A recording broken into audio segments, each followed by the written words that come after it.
Shalom saudara-saudara, selamat pagi. Kita berjumpa lagi dalam ibadah online GBI Wisma AKR. Saya percaya saudara dalam keadaan luar biasa, sebab Allah kita luar biasa. Sebelum kita mulai, mari kita satukan hati untuk berdoa. Bapak yang baik, terima kasih buat pagi ini kalau kami boleh berkumpul bersama dalam ibadah online. Kami percaya Tuhan, ibadah online tidak mengurangi kasih karunia-Mu atas kami. Bapa, kami berdoa untuk kami boleh siapkan hati kami. Kamu mau siapkan diri kami. Kami mau siapkan hati kami untuk tanah yang paling subur dalam hati kami untuk menerima kebenaran firman-Mu. Bapa, berkati untuk Pak Pendeta Pak Fu. Tuhan berkati dia, pakai dia menjadi kepanjangan tangan-Mu untuk menjadi berkat buat kami semuanya. Terima kasih ya Bapa.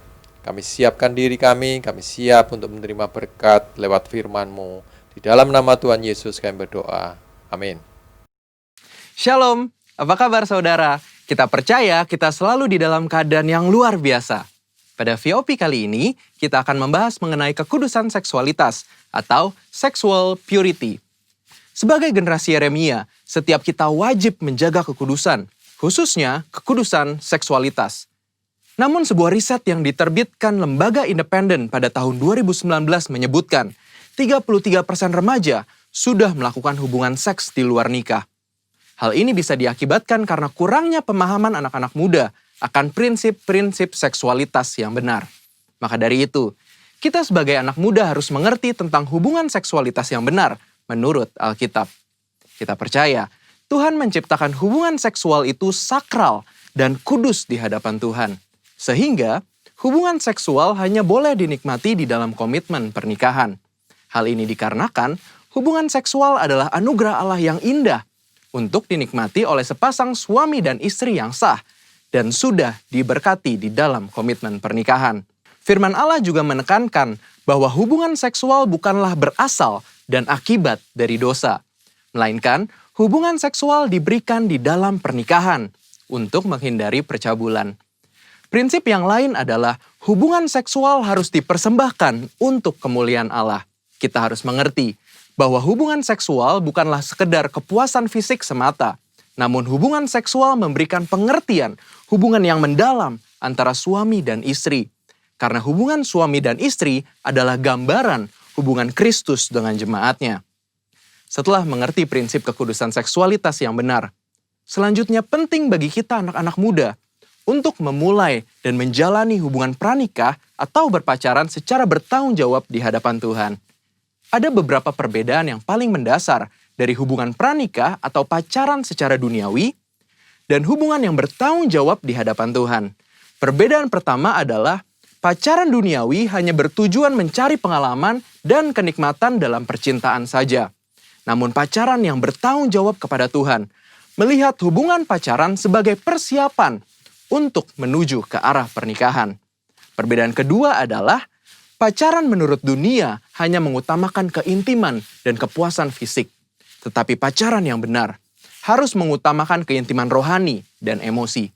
Perbedaan ketiga adalah dalam hal komitmen, hubungan pacaran secara dunia hanya berorientasi kepada masa kini, sehingga mudah terjadi perpisahan ketika timbul konflik.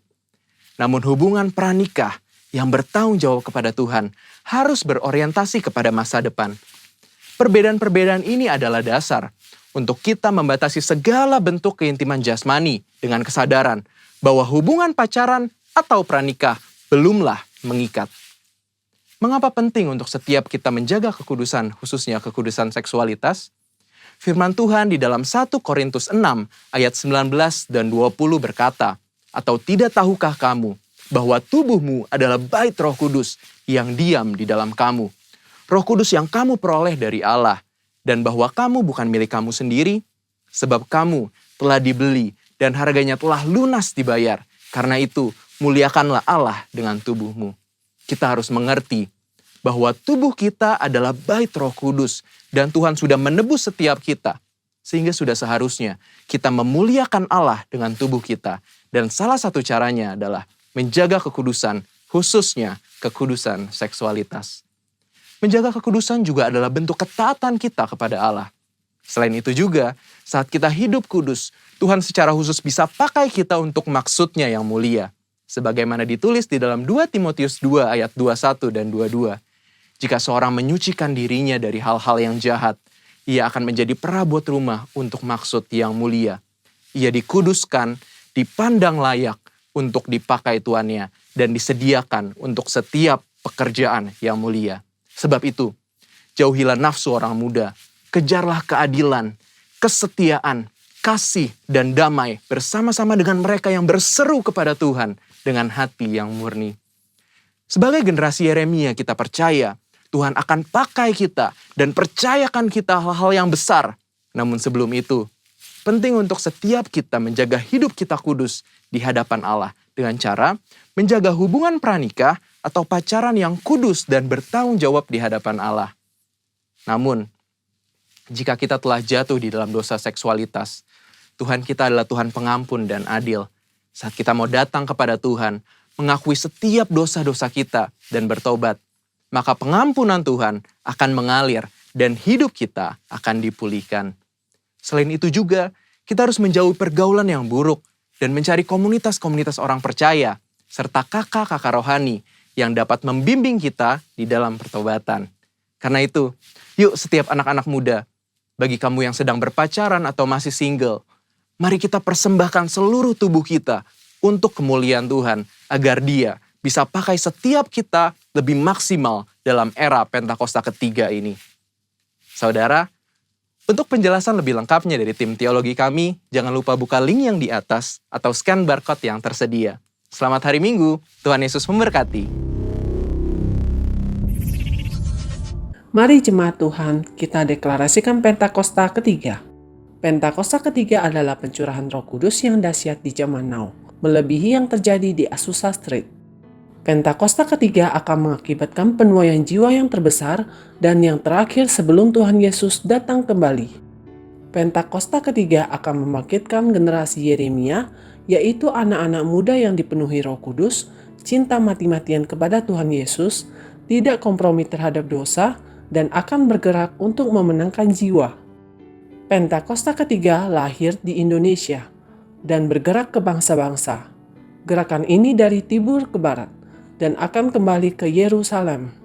Pentakosta ketiga akan memberikan kuasa untuk menyelesaikan amanat agung dan setelah itu Tuhan Yesus datang kembali. Haleluya, puji nama Tuhan. Kita percaya begitu banyak kebaikan Tuhan yang telah kita terima. Amin. Sudah selayaknya pagi hari ini kita naikkan syukur kita, penyembahan kita yang terbaik bagi nama Tuhan. Yang setuju dengan saya, sorakan haleluya. Haleluya. Haleluya.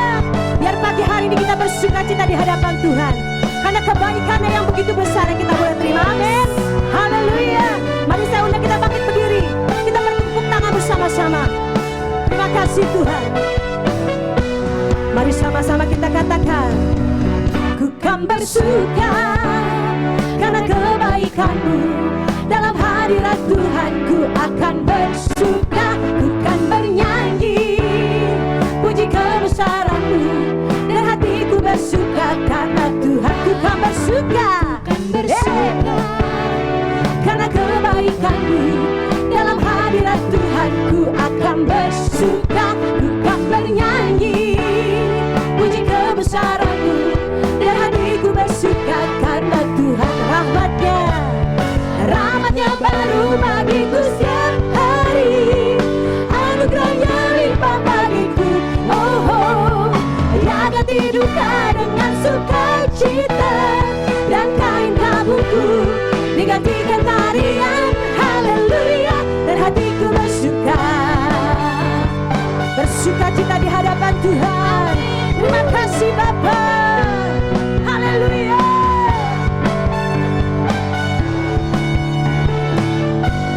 Mari sekali lagi katakan bersama-sama, ku kan bersuka karena kebaikan-Mu. Dalam hadirat Tuhan ku akan bersuka, ku kan bernyanyi puji kebesaran-Mu. Dan hatiku bersuka karena Tuhan. Sekali lagi katakan, ku kan bersuka karena kebaikan-Mu. Dalam hadirat Tuhan ku akan bersuka, ku kan bernyanyi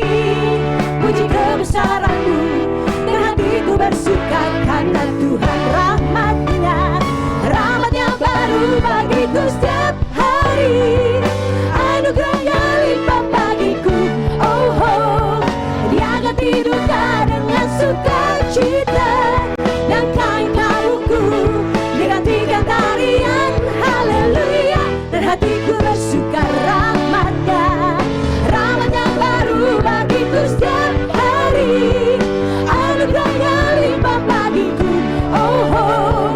Dia akan tidurkan dengan sukacita, dan kain kabuku digantikan tarian haleluya. Dan hatiku bersuka, katakan rahmatnya, rahmatnya baru bagiku setiap hari. Anugerahnya limpah bagiku, oh oh. Dia akan tidurkan dengan sukacita, dan kain kabuku digantikan tarian haleluya. Dan hatiku bersuka rahmatnya, rahmatnya baru bagiku setiap hari. Anugerahnya limpah bagiku, oh oh. Dia akan tidurkan dengan sukacita, dan kain kabuku digantikan tarian haleluya. Dan hatiku bersuka haleluya, haleluya. Dan hatiku bersuka haleluya. Betapa dalamnya kasih-Mu Bapa, oh haleluya. Terima kasih Tuhan, haleluya. Oh betapa dalamnya kasih setiamu, betapa besarnya kebaikan-Mu. Hidupku dipenuhi kemuliaan-Mu, indahnya oh Yesus Tuhanku. Betapa dalamnya kasih setiamu, betapa besarnya kebaikan-Mu. Hidupku dipenuhi kemuliaan-Mu, indahnya oh Yesus Tuhanku. Sempurnalah, sempurnalah kehidupanku sejak Kau hadir dalam hatiku. Kau perhatikanku setiap waktu, oh sungguh indahnya Yesus Tuhanku. Sempurnalah kehidupanku sejak Kau hadir dalam hatiku. Kau perhatikanku setiap waktu, oh sungguh indahnya Yesus Tuhanku. Betapa dalamnya kasih setiamu, betapa besarnya kebaikan-Mu. Hidupku dipenuhi kemuliaan-Mu, indahnya oh Yesus Tuhanku. Hidupku dipenuhi kemuliaan-Mu, indahnya oh Yesus Tuhanku, indahnya oh Yesus Tuhanku. Haleluya. Terpujilah nama Tuhan dulu sekarang sampai selama-lamanya. Haleluya, haleluya, amin. Mari bersama-sama kita perkatakan Mazmur 91. Dalam lindungan Allah, orang yang duduk dalam lindungan yang maha tinggi dan bermalam dalam naungan yang maha kuasa akan berkata kepada Tuhan, tempat perlindunganku dan kubu pertahananku, Allahku yang kupercayai. Sungguh, Dialah yang akan melepaskan engkau dari jerat penangkap burung, dari penyakit sampar yang busuk. Dengan kepaknya Ia akan menudungi engkau, di bawah sayapnya engkau akan berlindung. Kesetiaannya ialah perisai di pagar tembok. Engkau tak usah takut terhadap kedahsyatan malam, terhadap panah yang terbang di waktu siang, terhadap penyakit sampar yang berjalan di dalam gelap, terhadap penyakit menular yang mengamuk di waktu petang. Walau 1,000 orang rebah di sisimu, dan 10.000 di sebelah kananmu, tetapi itu tidak akan menimpamu. Engkau hanya menontonnya dengan matamu sendiri dan melihat pembalasan terhadap orang-orang fasik. Sebab Tuhan ialah tempat perlindunganmu, yang maha tinggi telah kau buat tempat perteduhanmu. Malapetaka tidak akan menimpa kamu, dan tulah tidak akan mendekat kepada kemahmu. Sebab malaikat-malaikatnya akan diperintahkannya kepadamu untuk menjaga engkau di segala jalanmu. Mereka akan menatang engkau di atas tangannya, supaya kakimu jangan terantuk kepada batu. Singa dan ular tedung akan kau langkahi, engkau akan menginjak anak singa dan ular naga. Sungguh, hatinya melekat kepadaku, maka aku akan meluputkannya, aku akan membentenginya sebab ia mengenal namaku. Bila ia berseru kepadaku, aku akan menjawab, aku akan menyertai dia dalam kesesakan, aku akan meluputkannya dan memuliakannya. Dengan panjang umur akan kukenyangkan dia, dan akan kuperlihatkan kepadanya keselamatan daripadaku. Terima kasih ya Aba, ya Bapa. Kalau kami masih boleh ada, sebagaimana kami ada hari ini, itu semua karena anugerah-Mu buat setiap kami Tuhan. Satu hal kami percaya, bahwa Tuhan tidak pernah mengingkari setiap janji-Mu. Satu hal kami percaya, bahwa Tuhan selalu ada bersama dengan kami. Tuhan tidak pernah tinggalkan kami. Engkaulah Tuhan pengharapan kami, kekuatan kami. Engkau Tuhan yang besar, yang sanggup melakukan perkara yang ajaib dalam hidup kami Tuhan. Kami tidak takut, kami percaya Tuhan berserta dengan kami. Haleluya. Terima kasih Bapa. Terima kasih Tuhan. Ku hidup karena percaya Kau yang berjanji setia. Pengharapanku selalu ada di dalam-Mu. Ku tidak akan menyerah meski dalam kesesakan. Seluruh hidupku dalam genggaman-Mu.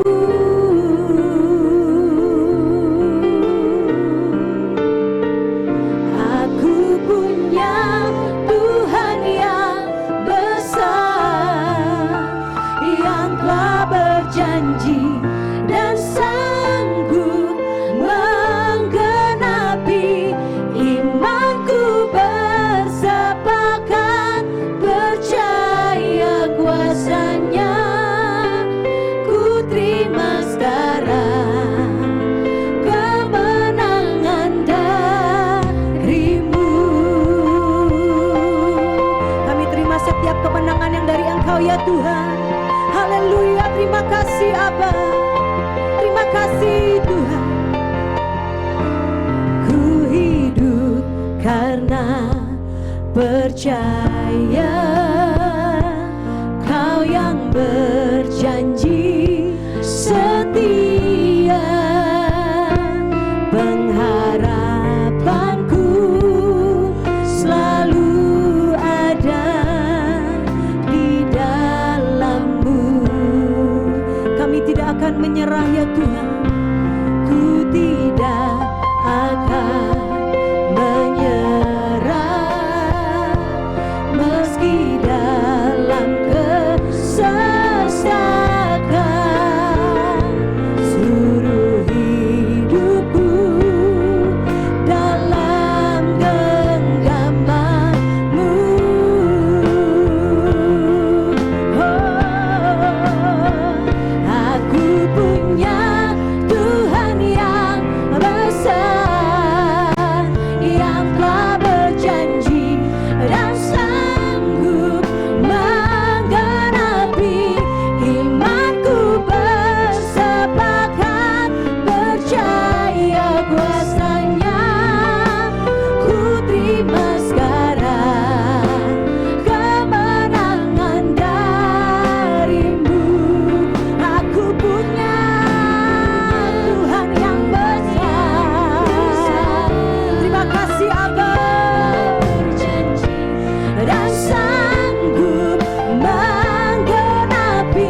Engkaulah pokok pujian kami Tuhan. Engkau segalanya bagi kami Aba. Tidak ada lain yang kami ingini selain Engkau Tuhan. Kami pegang setiap janji firman-Mu dalam hidup kami. Terima kasih Aba. Terima kasih Tuhan Yesus. Oh ya ralaba ya ralaba syakara laba laba laba laba laba laba laba laba laba laba laba laba laba ya ralaba. Haleluya. Terima kasih Tuhan. Aku punya Tuhan yang besar, yang telah berjanji dan sanggup menggenapi imanku, bersepakat percaya kuasanya. Ku terima sekarang kemenangan darimu. Sekali lagi katakan, aku punya Tuhan yang besar, yang telah berjanji dan sanggup menggenapi imanku, bersepakat percaya kuasanya. Ku terima sekarang kemenangan darimu. Imanku bersepakat percaya kuasanya.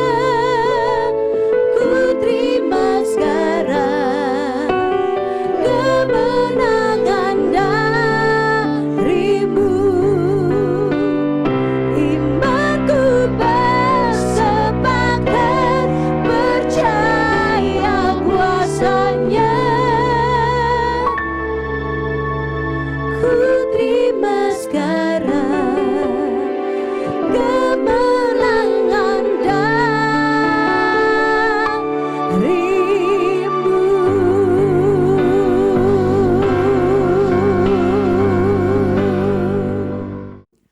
Shalom jemaat terkasih dalam Tuhan. Minggu ini kita kembali bertemu dan akan bersama-sama merenungkan firman Tuhan. Saya ajak kita berdoa terlebih dahulu sebelum kita mendengarkan firman Tuhan. Bapa yang baik, kami menyerahkan hidup kami dalam tuntunan Tuhan. Ajar kami, nasihati kami, tegur kami, bangun hidup kami dengan firman-Mu. Kami tahu hidup kami hanya bergantung pada Engkau. Sepenuhnya kami bisa jalani hidup ini ketika mengandalkan Tuhan. Karena itu berbicaralah, pimpinlah kami. Di dalam nama Yesus kami berdoa dan mengucap syukur. Haleluya. Amin. Jemaat terkasih dalam Tuhan, mari kita bersama-sama melihat Ayub pasal 1 ayat 4 sampai dengan 5.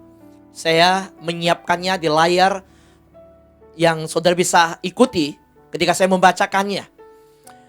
Ayub pasal 1 ayat 4 sampai dengan 5. Dikatakan firman Tuhan demikian. Anak-anaknya yang lelaki biasa mengadakan pesta di rumah mereka masing-masing menurut giliran, dan ketiga saudara perempuan mereka diundang untuk makan dan minum bersama-sama mereka.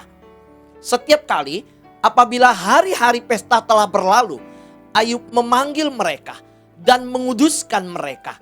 Keesokan harinya pagi-pagi bangunlah Ayub, lalu mempersembahkan korban bakaran sebanyak jumlah mereka sekalian. Sebab pikirnya, mungkin anak-anakku sudah berbuat dosa dan telah mengutuki Allah di dalam hati. Demikianlah dilakukan Ayub senantiasa. Saudara, saya ulangi membacakan yang di layar saudara warna kuning yang saya garis bawahi. Ayub memanggil mereka, Ayub menguduskan mereka, lalu mempersembahkan korban bakaran sebanyak jumlah anak mereka. Sebab pikirnya, mungkin anak-anakku sudah berbuat dosa dan telah mengutuki Allah di dalam hati. demikianlah dilakukan Ayub senantiasa. Saudara, kehidupan kerohanian Ayub saya ibaratkan seperti kapal perang. Nah, di layar saudara lihat ada sebuah kapal yang meletuskan persenjataannya, tembakannya. Dan bagi saya, kehidupan keluarga yang dibangun oleh Ayub dan di dalam kerohanian Ayub, dia bangun sebuah kehidupan model kapal perang. Saudara, kapal perang senantiasa siap sedia, berjaga-jaga. Kapal perang di mana orang-orang di dalamnya itu tidak minta dilayani, tapi selalu siap untuk melayani. Di dalam kapal perang, prajurit-prajurit tentara yang ada dengan begitu cermat mengikuti setiap gerakan dari luar.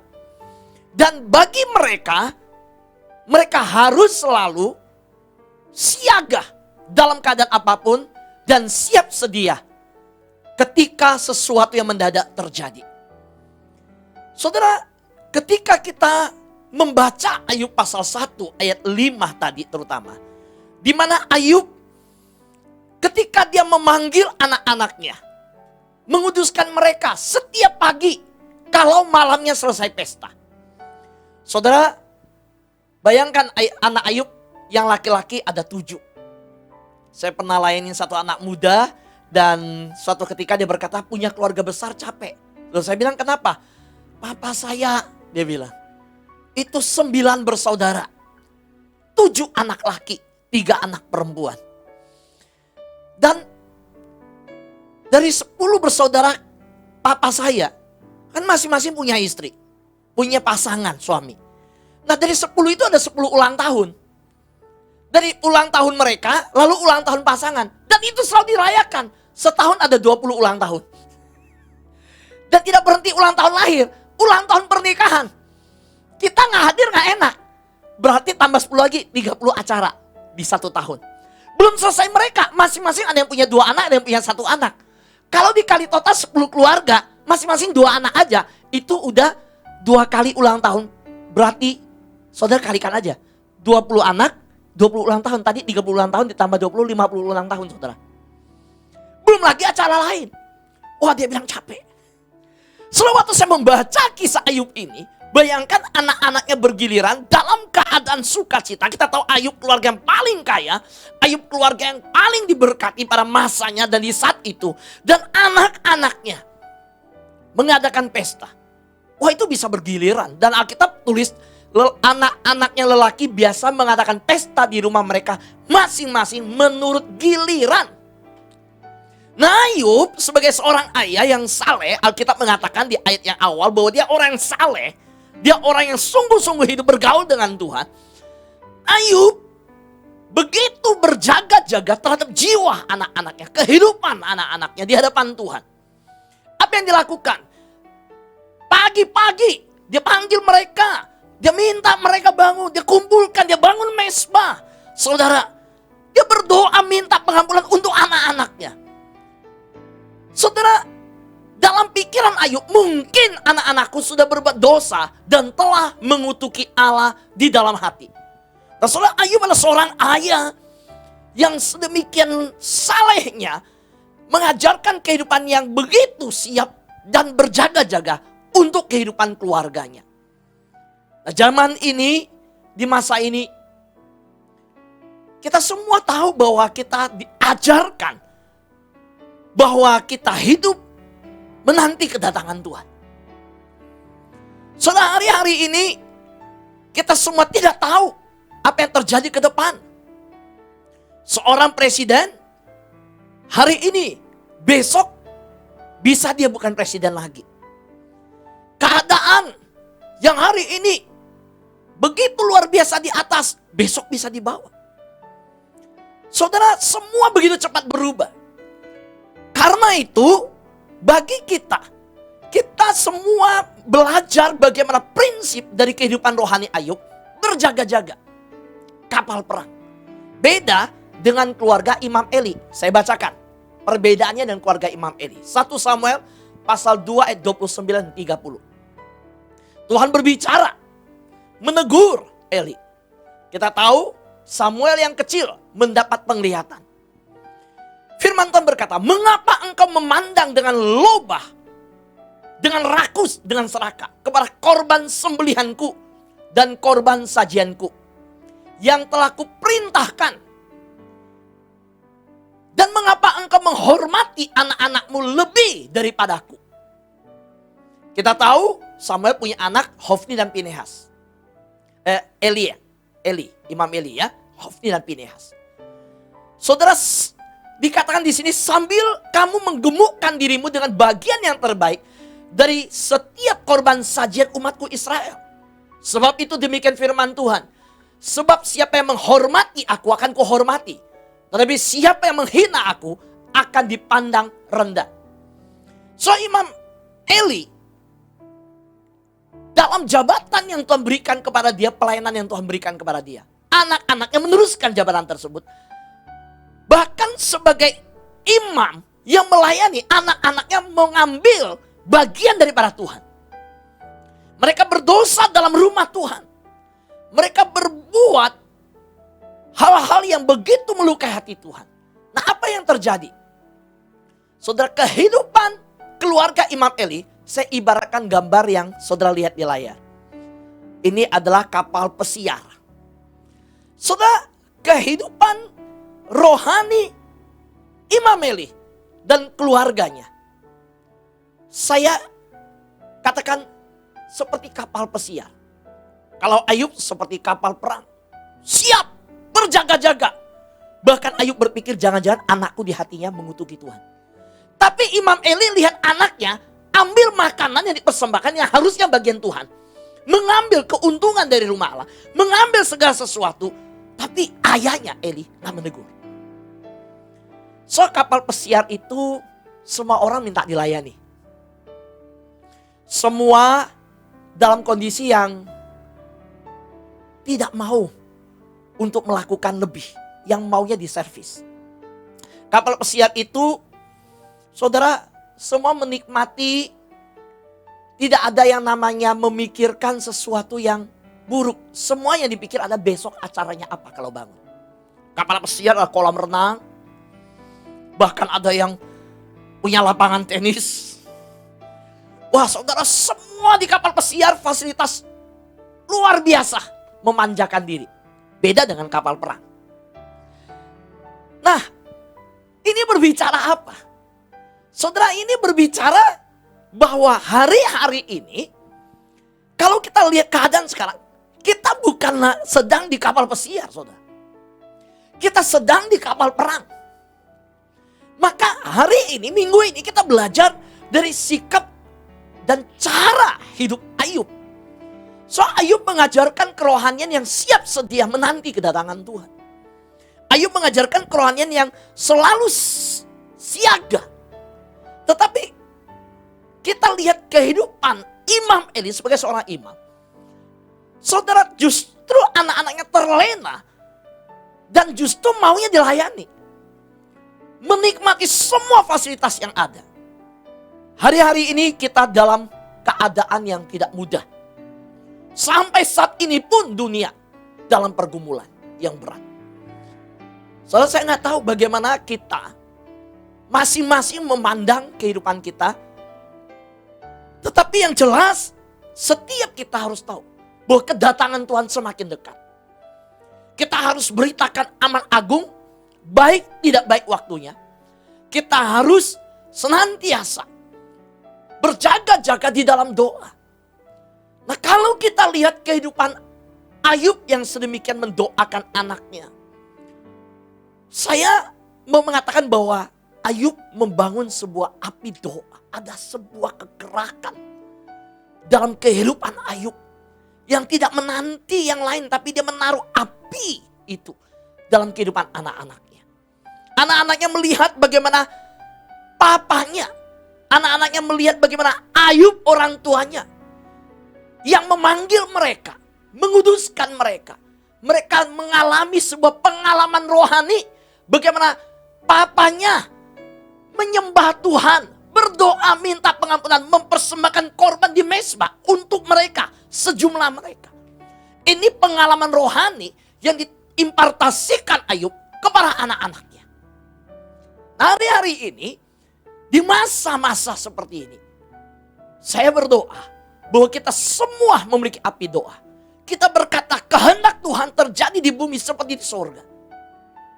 Mari Tuhan, biar kehendak-Mu terjadi di bumi seperti di surga. Kita rindukan, kita berdoa. Tuhan, biar kehendak Tuhan terjadi. Biar Tuhan segera datang. Saudara yang terkasih dalam Tuhan, saya mau sampaikan bahwa kehidupan yang bergaul dengan Tuhan itu akan mengalami keintiman dengan Tuhan. Ayub orang yang intim dengan Tuhan. Seorang yang intim dengan Tuhan, dia punya mezbah dalam kehidupannya. Dan orang yang membangun mezbah dalam kehidupannya, kemanapun dia pergi, ada hadirat Tuhan. Dan orang yang pergi kemanapun disertai hadirat Tuhan, dia akan disebut orang yang berbahagia dan diberkati. Nah, ini berbicara tentang kehidupan Ayub yang sedemikian. So lihat anaknya yang pesta, dia menjaga akan jiwa kehidupan anaknya di hadapan Tuhan. Ayub bergaul dengan Tuhan. Dan Ayub orang intim dengan Tuhan. Walaupun ketika dia mengalami sakit penyakit, diisolasi dari teman, istrinya menjauhkan dia, berkata, kutuki Tuhanmu engkau mati. Saudara, Ayub orang yang paling kasihan dalam ujian yang dia alami. Ayub mengalami kondisi yang paling berat kalau sebagai manusia, saudara. Dia hidup benar di hadapan Tuhan. Tapi lihat, dia berjaga-jaga. Karena dia berjaga-jaga, ketika ada ujian yang berat, Ayub tidak pernah menista Tuhan. Saudara, Ayub orang yang bergaul dengan Tuhan, intim dengan Tuhan. Dia bangun mezbah di hadapan Tuhan. Dia hidup dalam hadirat Tuhan. Maka lihat, ketika melalui sebuah proses ujian yang ada, dia diisolasi teman, dia dijauhi, dia harus berdiam diri. Tapi apa yang terjadi? Proses daripada Tuhan. Kita tahu akhirnya Ayub diberkati luar biasa. Ayub disebut orang yang berbahagia dan diberkati. Di layar saudara ada sebuah gambar, ya, yang di mana dalam gambar tersebut ada 4 foto. Orang ini bernama Kirsida Rodriguez. Siapa orang ini? Dia perancang busana. Dia penulis. Perancang busana terkenal, penulis yang hebat. Di foto tersebut di layar saudara lihat ada 3 foto yang saya tampilkan dengan gaya busana yang dia rancang.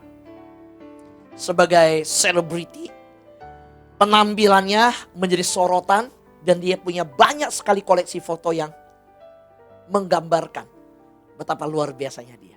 Tapi ada satu foto dia di rumah sakit.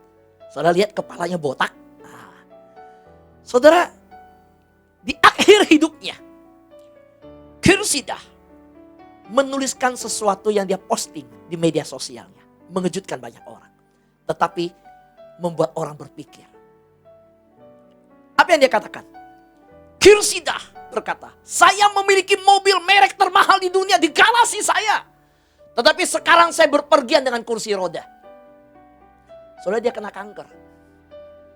Dia kena kanker. Dia dirawat di rumah sakit. Dan dia mulai menghayati. Sebenarnya apa sih kehidupan yang dia miliki selama ini. So di hal yang kedua di media sosial dia tulis, rumah saya penuh dengan segala macam desain pakaian, sepatu, barang berharga. Tetapi tubuh saya sekarang terbungkus kain kecil yang disediakan oleh rumah sakit. Betapa menyedihkannya. Dia berkata, saya ada cukup uang di bank. Tetapi uang itu tidak menguntungkan, tidak menolong saya. Tidak mampu berbuat apa-apa untuk saya sekarang ini yang kena kanker. Saudara, dia menulis selanjutnya, rumah saya seperti istana, tetapi saya terbaring di tempat tidur ukuran ganda rumah sakit. Tempat tidur ranjang rumah sakit. Dia menulis, saya akan pergi dari satu hotel bintang 5 ke hotel bintang 5 lainnya. Tetapi sekarang saya menghabiskan waktu di rumah sakit untuk berpindah dari satu laboratorium ke laboratorium yang lain. Saudaraku yang terkasih dalam Tuhan. Dari tulisannya saya lihat Kirsida tidak pernah menyangka suatu hari dirinya di kursi roda dan tidur di ranjang rumah sakit dengan kepalanya yang botak, tidak mampu memakai pakaian busana desain dia yang terbaik yang dipuji oleh wartawan. Kalimat-kalimat tulisan ini menunjukkan dia tidak siap. Berbeda sekali bukan dengan Ayub.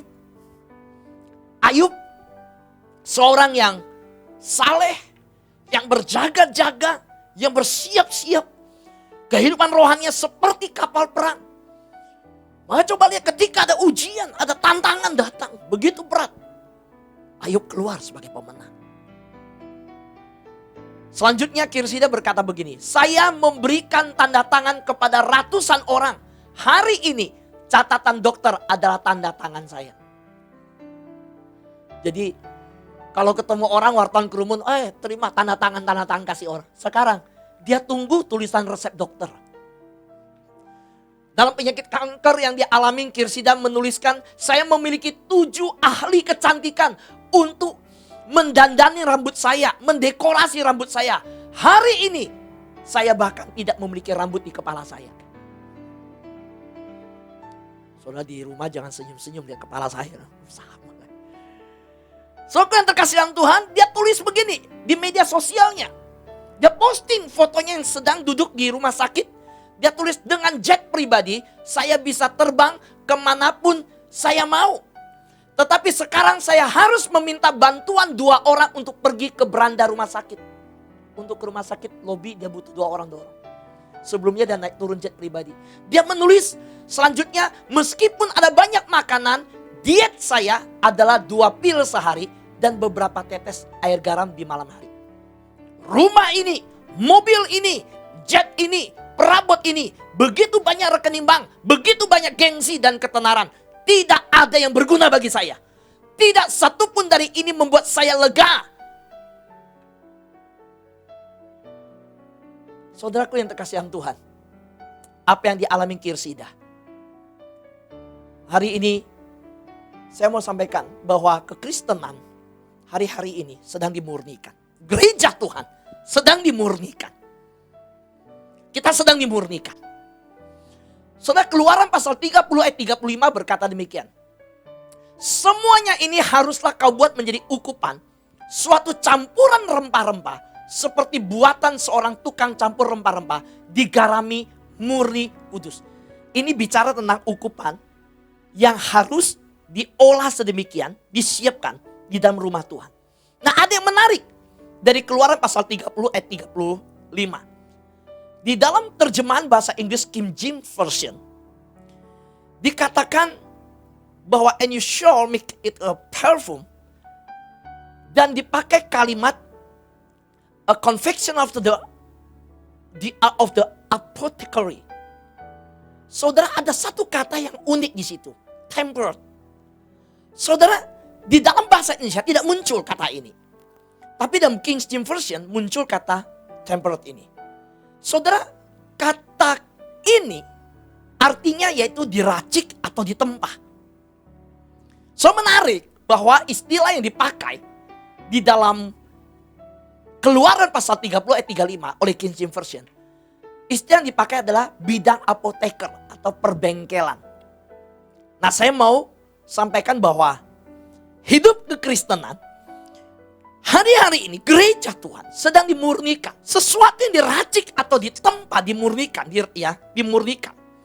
Itu mengalami proses pemanasan, ditempa, digiling, percampuran, pendinginan sampai zat yang dipakai untuk obat atau logam yang ingin dibentuk itu sampai jadi. Saudaraku yang terkasih dalam Tuhan, hari-hari ini sekali lagi gereja Tuhan sedang dimurnikan. So, jangan berpikir apa yang dialami Ayub cuma Ayub. Enggak, saudara. Saudara, kita menanti kedatangan Tuhan. Siap sedia. Kita harus beritakan aman agung siap sedia. Kita harus tahu bahwa Tuhan akan datang. Dan jangan berpikir saya masih muda. Oh, saya masih remaja. Saudara, saya percaya bahwa kalau bukan Tuhan datang ke kita, saya sendiri alamin bagaimana orang tua saya datang kepada Tuhan. Mama saya baru dipanggil Tuhan. Maka hari ini, di masa pemurnian ini, saya melihat bahwa justru anak-anak muda di masa ini banyak dipakai Tuhan.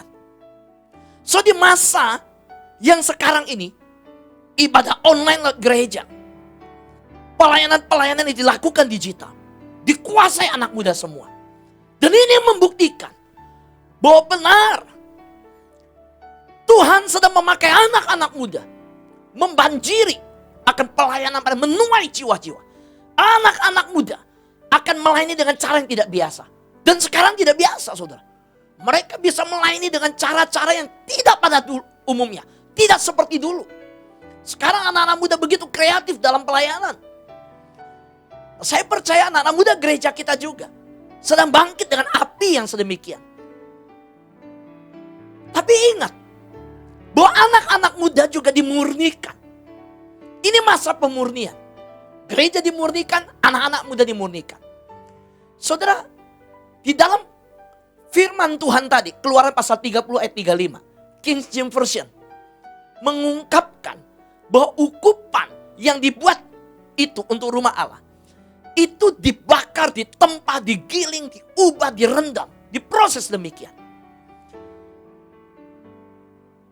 Ini artinya bahwa ini berbicara begini. Kehidupan saudara dan saya, kalau mau jadi ukupan yang berkenan kepada Allah, mau jadi obat ilahi bagi sesama yang menderita, mau menjadi alat yang mulia dalam karya Allah yang mulia, mau menjadi senjata yang sakti dalam perang ilahi, saudara perlu dibakar, ditempa, digiling, diubah, direndam, diproses. Nah, saya percaya proses ini tidak mudah. Tapi proses ini harus dilewati. Kita bersyukur Ayub dalam proses yang ada berkata begini. Tetapi jauh Ayub kepadanya. Waktu istrinya berkata, udah suamiku, kamu kutukin Tuhan, mati aja. Lihat harta kita habis, ternak diambil, semua diserang oleh orang Midian. Api dari atas membakar, rumah anak kita roboh, anak mati semua. Buat apa lagi nyembah Tuhan? Ayub bilang, dia jawab istrinya, apakah kita mau menerima yang baik dari Allah, tetapi tidak mau menerima yang buruk? Dalam kesemuanya itu, Ayub tidak berbuat dosa dengan bibirnya. Bagaimana Ayub mengajarkan kita hari ini dari kebenaran yang tertulis ini? So ketika dituliskan dalam kesemuanya itu Ayub tidak berbuat dosa dengan bibirnya. Ini berbicara, Ayub adalah orang yang sudah menjalani hidupnya seperti dalam kapal perang. Dia bukan kapal pesiar. So hari-hari ini mari bangun hidup kita seperti dalam kapal perang. Hari-hari ini ingat bahwa hidup kita dimurnikan.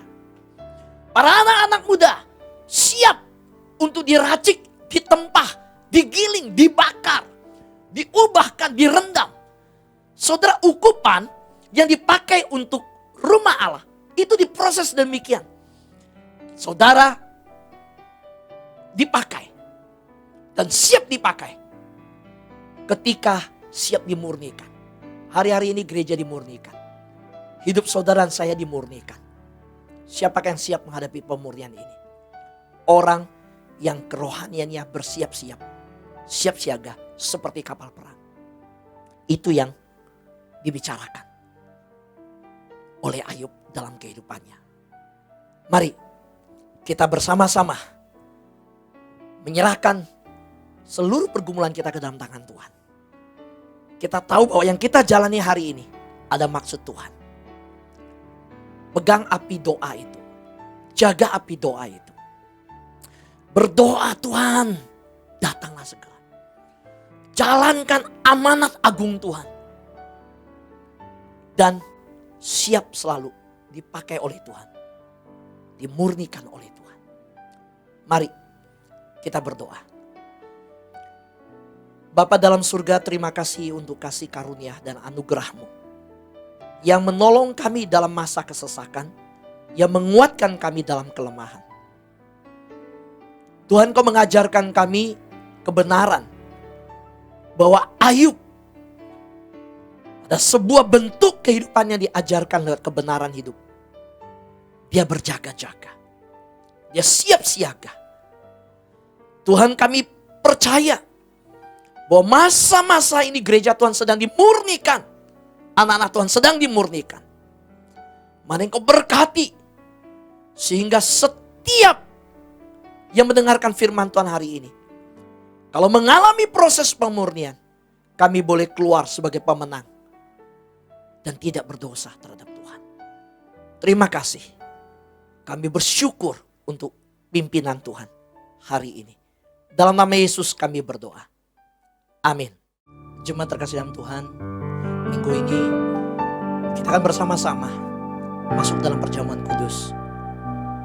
Dimanapun yang saat ini mengikuti di rumah, mari kita semua bangkit berdiri. Kita bersama-sama berdiri di hadapan Tuhan. Firman Tuhan berkata bahwa apa yang telah kita terima dari Tuhan, itu semua kebaikan Tuhan, kemurahan Tuhan, yang dimana senantiasa kita mengingat akan kematian Kristus di atas kayu salib sebagai kemurahan bagi kita sekalian. Karena itu mari siapkan hati kita di hadapan Tuhan. Kita berdoa, minta Tuhan sucikan, kuduskan kita. Mari renungkan kebaikan Tuhan. Mari selidiki hati kita di hadapan Tuhan. Mari kita berdoa sebelum masuk dalam perjamuan kudus. Ya Tuhan, kami tahu Engkau baik. Itulah sebabnya kami masih hidup dan bernafas. Kami tahu Tuhan, bahwa Engkau memeliharakan jalan-jalan hidup kami. Tuhan, terima kasih. Kalau hari-hari hidup yang kami lalui, Engkau tidak memberikan kami ujian melebihi kekuatan kami. Engkau ajar kami melalui kebenaran-Mu, siap dalam hidup ini menanti kedatangan-Mu. Kehidupan yang senantiasa menjadi mempelai yang kudus di hadapan Tuhan. Mempelai yang siap, mempelai yang bijaksana, menanti kedatangan. Hari ini layakkan kami, kuduskan kami di dalam persekutuan dengan Engkau melalui perjamuan kudus ini. Dalam nama Yesus kami berdoa mengucap syukur. Amin. Mari kita angkat roti kita tinggi-tinggi, tanda penghormatan kita kepada Tuhan. Firman Tuhan berkata, sebab apa yang telah aku teruskan kepadamu telah aku terima dari Tuhan, yaitu bahwa Tuhan Yesus pada malam waktu ia diserahkan mengambil roti, dan sesudah itu ia mengucap syukur atasnya. Ia memecah-mecahkannya dan berkata, inilah tubuhku yang diserahkan bagi kamu. Perbuatlah ini menjadi peringatan akan aku. Bukankah roti yang terpecahkan ini tanda persekutuan kita dengan tubuh Kristus? Mari kita terima bersama-sama.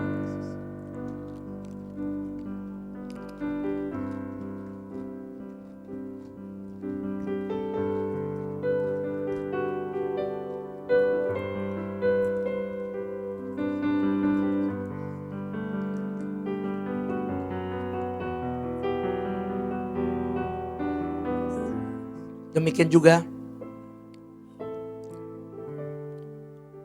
ia mengambil cawan sesudah makan, lalu berkata, mari kita angkat cawan kita tinggi-tinggi. Cawan ini adalah perjanjian baru yang dimeteraikan oleh darahku. Perbuatlah ini setiap kali kamu meminumnya menjadi peringatan akan aku. Bukankah cawan ini adalah tanda persekutuan kita dengan tubuh Kristus, darah Kristus? Mari kita terima bersama-sama dalam nama Yesus.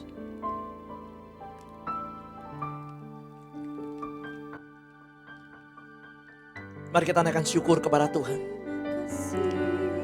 Naikkan syukur kita. Terima kasih kita. Pertolongan Tuhan yang senantiasa penyertaan Tuhan yang begitu sempurna, untuk kasih setia Tuhan, untuk pertolongan Tuhan hari demi hari.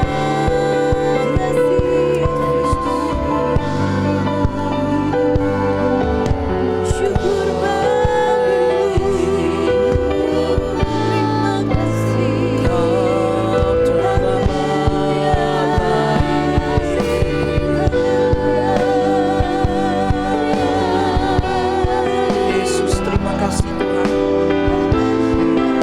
Terima kasih Yesus. Mari katakan bersama-sama, terima kasih Yesus. Terima kasih Yesusku. Terima kasih Tuhan. Terima kasih untuk kebaikan-Mu. Terima kasih.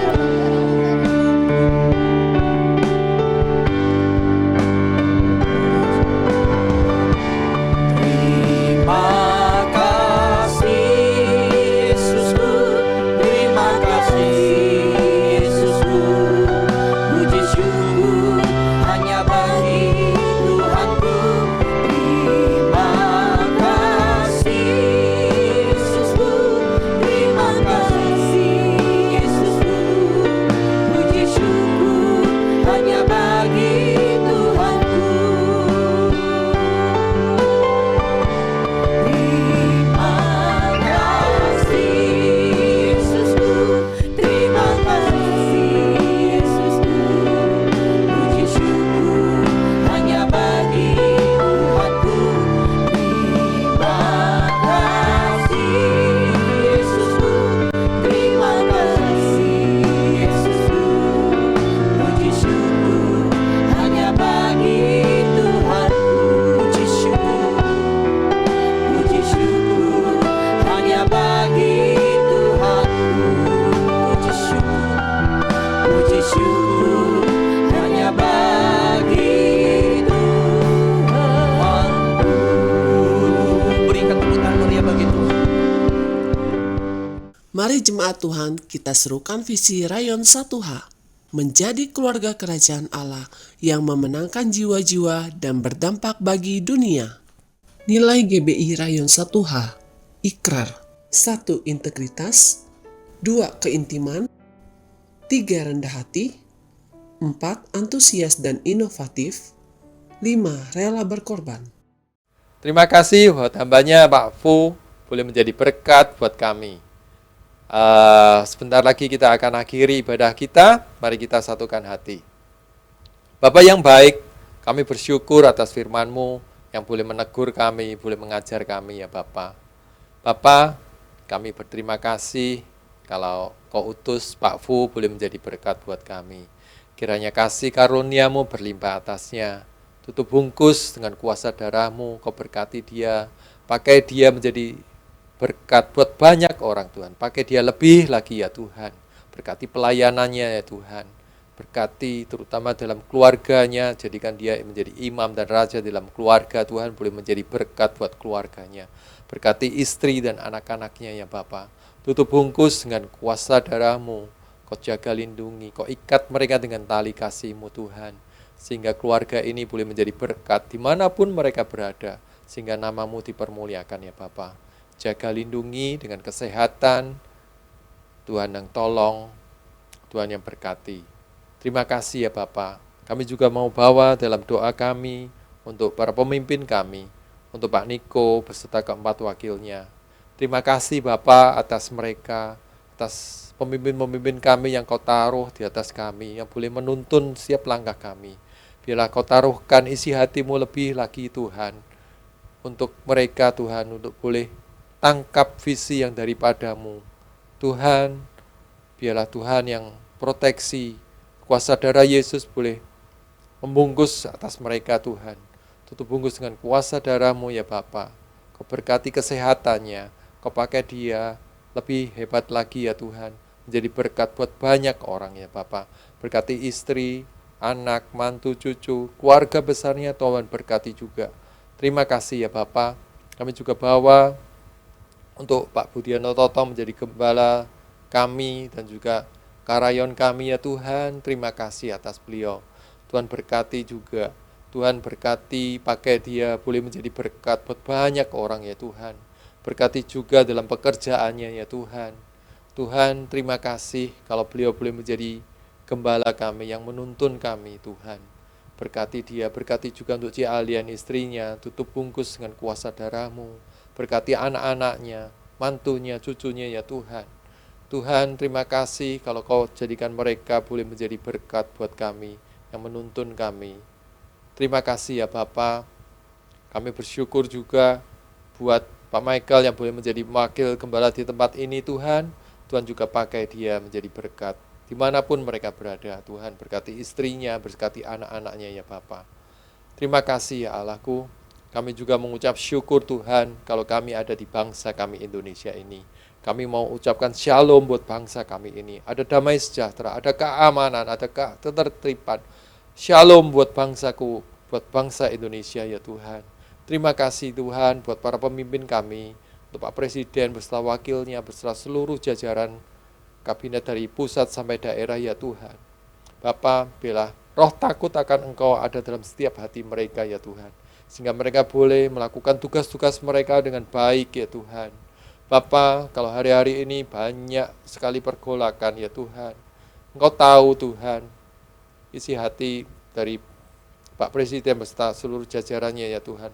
Kau taruhkan keteguhan hati atas mereka ya Bapa. Tuhan, untuk niat-niat jahat, untuk niat-niat yang akan merusak bangsa kami ya Tuhan. Biarlah di dalam nama Tuhan Yesus, Kau batalkan, Kau hancurkan segala niat-niat busuk itu ya Tuhan. Tuhan, biarlah Kau berkati bangsa kami ini ya Tuhan. Kami percaya Engkau sangat sayang buat bangsa kami ini ya Bapa. Terima kasih ya Tuhan. Kami juga mengucap syukur Tuhan buat jemaat-Mu yang ada di rumah sekarang ini ya Tuhan. Berkat yang berlimpah juga Tuhan curahkan atas mereka. Shalom juga Tuhan curahkan dalam setiap keluarga, dalam keluarga pribadi demi pribadi yang menyaksikan ibadah online ini ya Tuhan. Kasih setia-Mu berlimpah atas mereka. Kasih setia-Mu yang baru setiap hari juga berlimpah atas mereka Tuhan. Tuhan berkati mereka satu persatu ya Bapa. Terima kasih Tuhan, kami juga mengucap syukur untuk para pelayan-Mu yang boleh melayani ya Tuhan. Kami sungguh bersyukur kalau kami boleh ikut ambil bagian dalam pelayanan ini. Ini semua karena kasih karunia-Mu, ini semua karena anugerah yang Tuhan berikan atas kami. Terima kasih ya Bapa, terima kasih. Kami mengucap syukur atas semua ini. Dan kalau sebentar lagi kami akan selesai ibadah ini Tuhan, kami rindu menerima berkat yang dari hamba-Mu. Amin. Mari angkat kedua tanganmu, terimalah berkat Tuhan. Turunlah atas engkau kasih karunia dari Allah Bapa yang sudah dinyatakan melalui anaknya Yesus Kristus yang mati di atas kayu salib. Serta turunlah atas engkau pimpinan, persekutuan yang manis, penghiburan dari Allah Roh Kudus. Memberkati hidupmu dari sekarang sampai selama-lamanya. Mari yang terima berkat Tuhan, katakan sama-sama. Amin.